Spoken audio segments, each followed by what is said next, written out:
Hi, Trinity Church. My name is Hylkema. I'm the family pastor, and I want to introduce a new segment to you, Socially Distant Marriage Conversations. And we're going to be talking about questions like, how has this quarantine, has there been like any silver lining? What are some takeaways? What are some challenges? How are you finding connection as spouses, and how also can you find space apart? And we'll get into much more than that. I'm joined here by some friends and my wife. This is Jody, my wife, and the Finleys, Kim and David. Thank you guys for being here.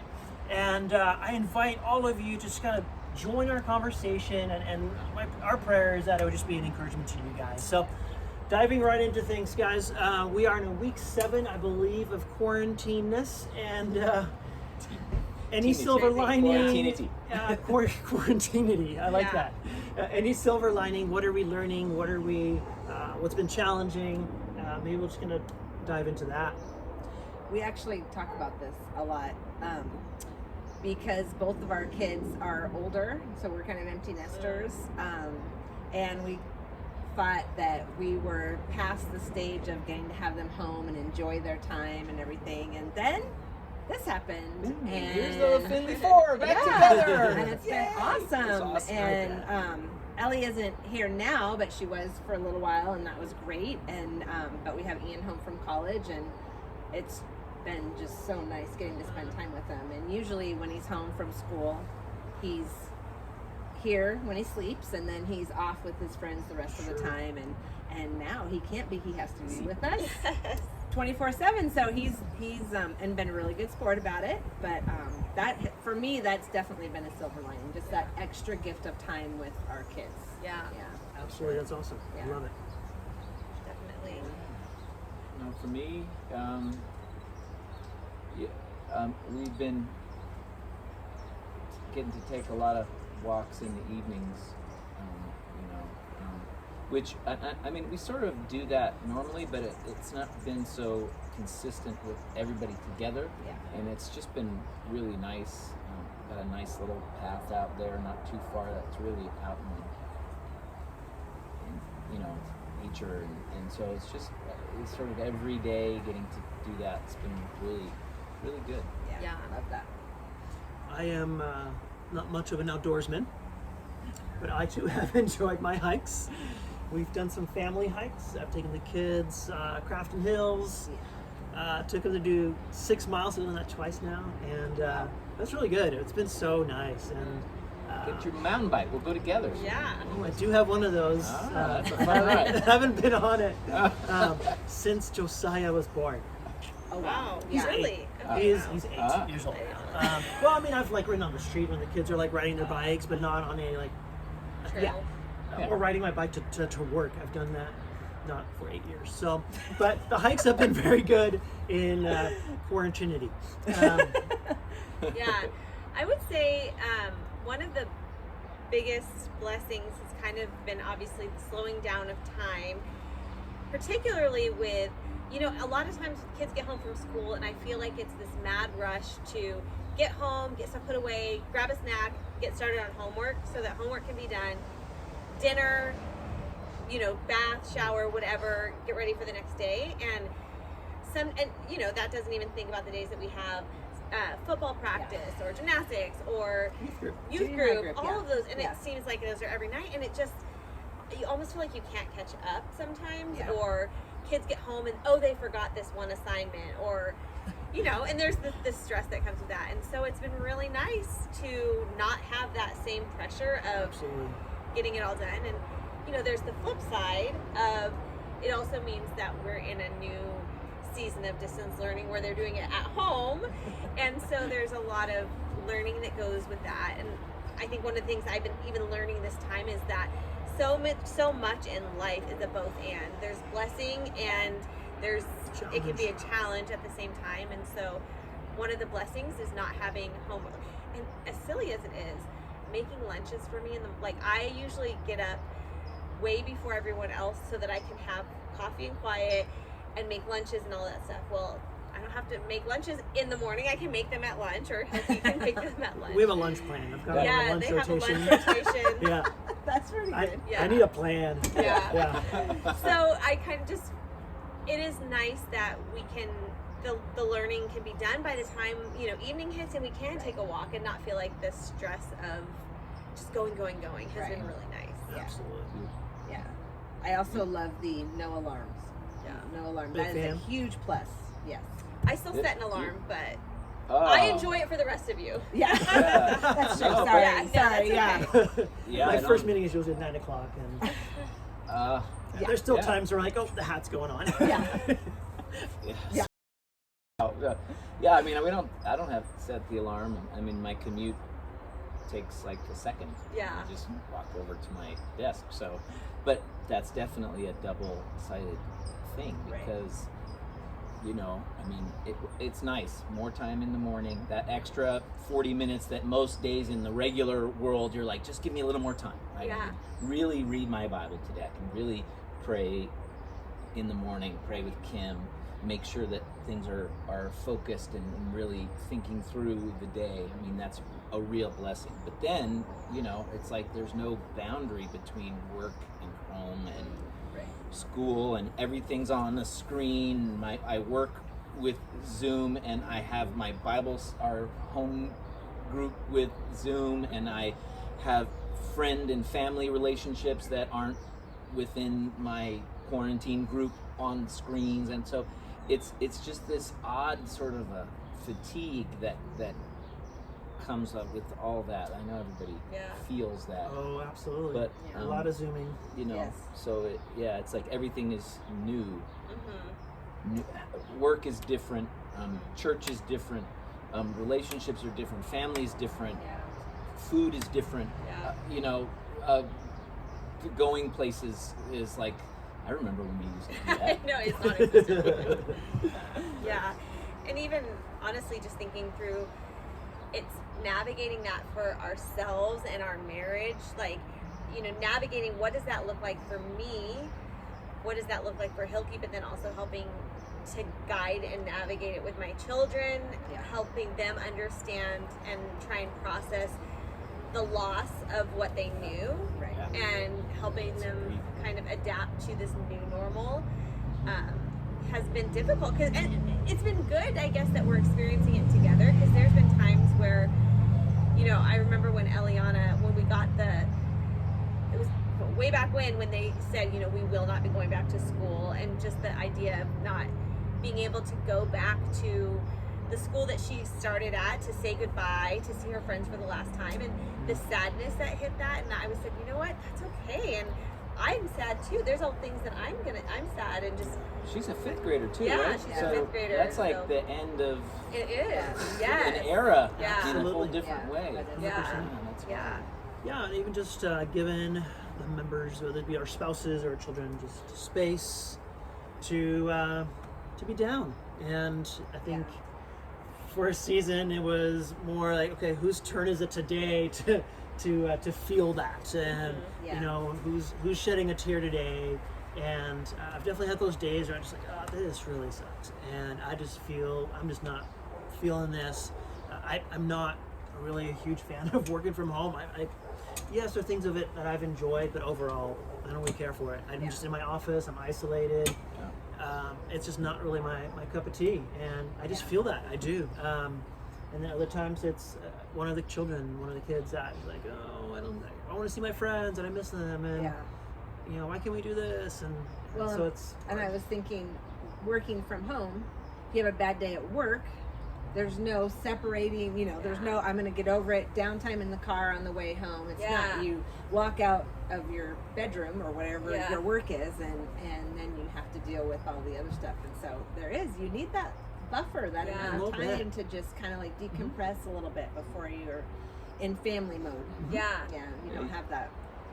We were talking about space, you know, and different timings of it. Like everybody's, you know, like for us, I mean, I'm a administrator, so it was the beginning phrase that was really like, how is this gonna work?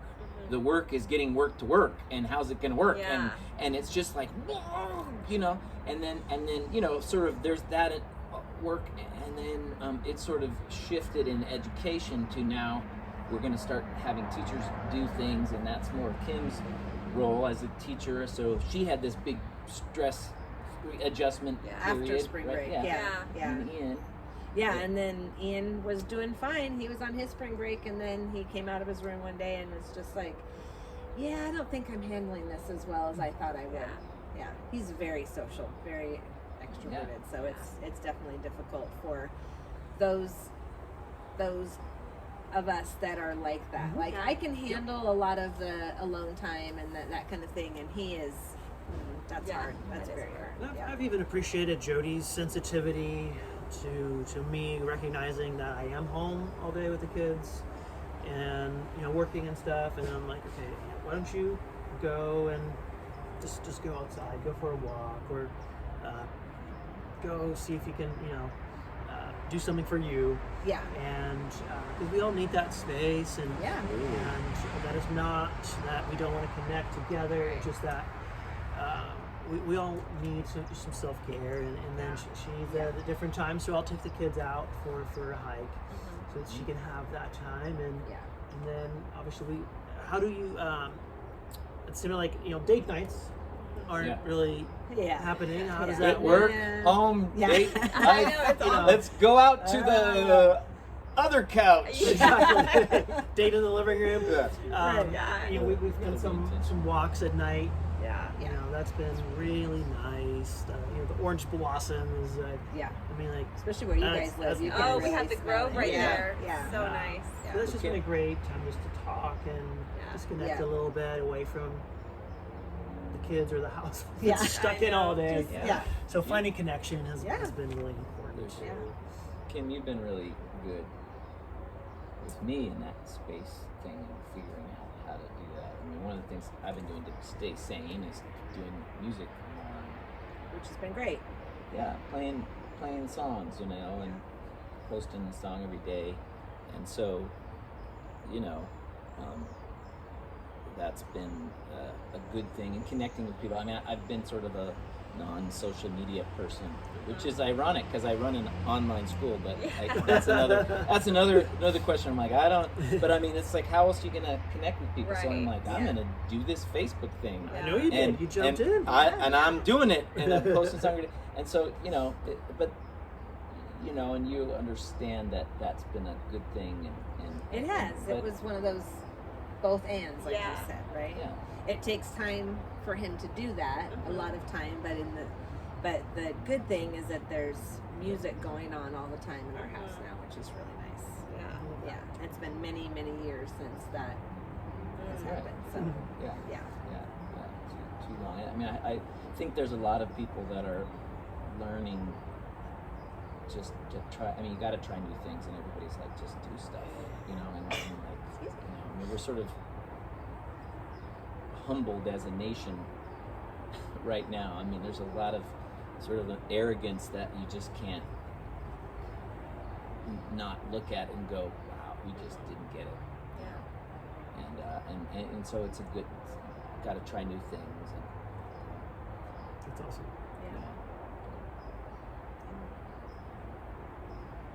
As we kind of look at this, quarantine, and it's, we're 7 weeks in. Who knows how many more weeks we got? Hopefully, not more than 7.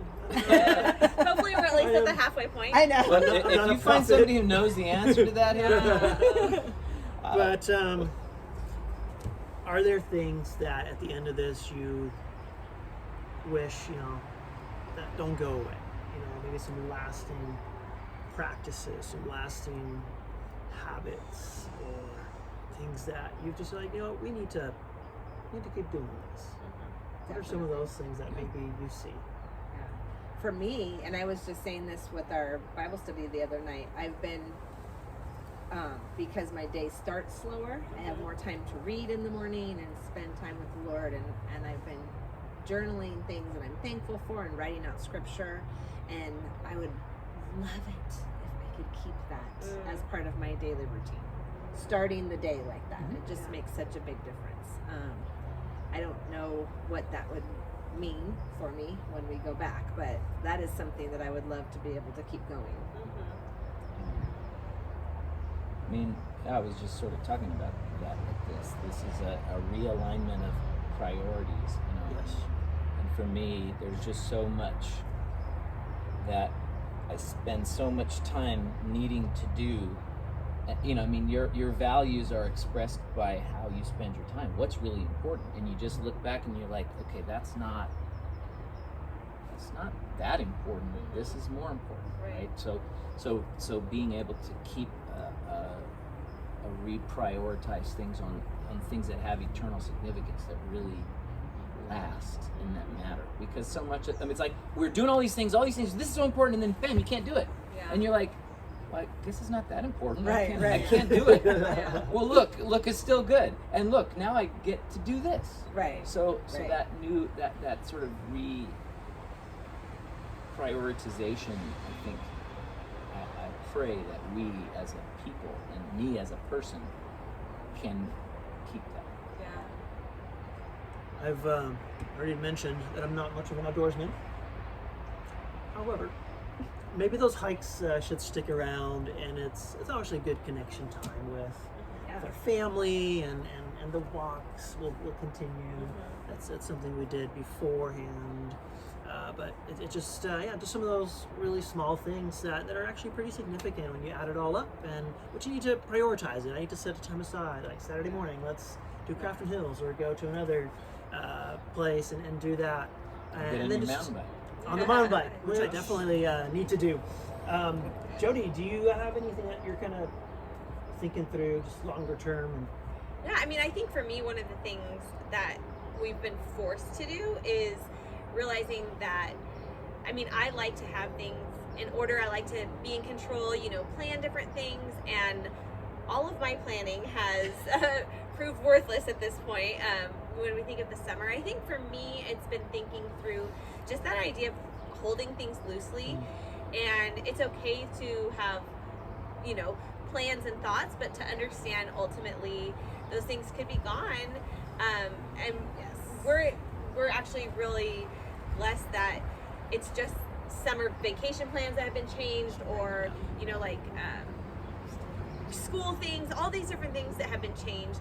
But I think for me, just being reminded that I'm not in control, and it's a good reminder that obviously that God is in control, and that none of these things are out of his control or surprising or any of that has been a good thing, that hopefully my perspective on that will change. And then also it's a little bit different for me as I'm working, and quarantine doesn't necessarily feel the same type of quarantine that a lot of people who are just home all day with lots of time to finish projects. And so I've even caught myself a little bit of thinking, I should be doing more, and so even learning to give myself some grace in that, which has been a hard thing for me over time.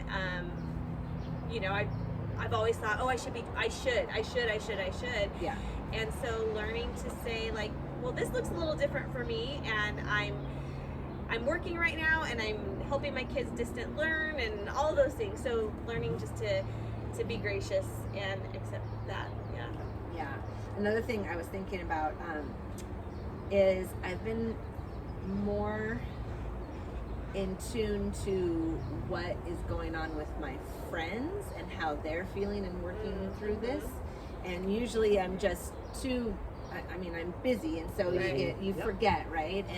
And instead of just emailing or texting a friend from Bible study and saying, don't forget we have to bring food, but actually reaching out to them and just checking in and saying, hey, how you doing? Or sending a card in the mail, or just especially those friends that I know are very social and extroverted, and this is just extra hard for them. And